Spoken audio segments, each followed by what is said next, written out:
मेरी ऑलमोस्ट सारी क्लासेस खत्म हो गई हैं। सोच रही हूँ घर से ही पढ़ाई करूँ।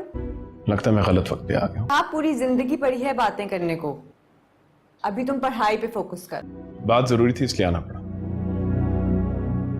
तुम्हारी अम्मी का फोन आया। ड्रामा सीरियल इश्क मुर्शिद के अगले एपिसोड्स में आप लोग देखेंगे। दोस्तों आने वाले एपिसोड्स में मामलात बहुत ही गंभीर हो चुके हैं, जहां पर आखिरकार सुकना की रुखसती हो गई और दूसरी तरफ सुलेमान साहब को भी ये भनक पड़ चुकी है कि फजल बख्श और शिबरा के बीच में कुछ चल रहा है। और यही बात वो बहाने से फजल बख्श के कमरे में जाकर उससे मालूम करता है। और अगले दिन जब वो ऑफिस जा रहा होता है तब भी वो परेशानी की हालत में दिखाया जाता है और सुलेमान साहब नाश्ता किए बगैर ही ऑफिस चला जाएगा। दोस्तों आने वाले एपिसोड में फजल बख्श के साथ बहुत बुरा होने वाला है, ऐसा उसने कभी सोचा नहीं था। लेकिन शिबरा को हासिल करते करते फजल बख्श के साथ ही बुरा हो गया। लेकिन दोस्तों असल में ऐसा कुछ भी नहीं होगा, ये फजल बख्श का ख्वाब होगा, क्योंकि फजल बख्श को ये पता चल चुका है कि सुलेमान साहब जान गए हैं कि मेरे और शिबरा के बीच में कुछ चल रहा है और इसी वजह से अब फजल बख्श को उल्टे सीधे ख्वाब आने लगेंगे। और आने वाले एपिसोड में उसे ये ख्वाब आएगा कि सुलेमान साहब मेरे कमरे में आए हैं और मुझे ज़ोर से थप्पड़ मारा है और मेरा सामान भी उठा के बाहर फेंक दिया और ये कहा कि निकल जाओ मेरे घर से, आइंदा अपनी शक्ल ना दिखाना। उधर मेरीन ने भी सारी बात शामिर को बता दी कि तुम जो ये कुछ कर रहे हो,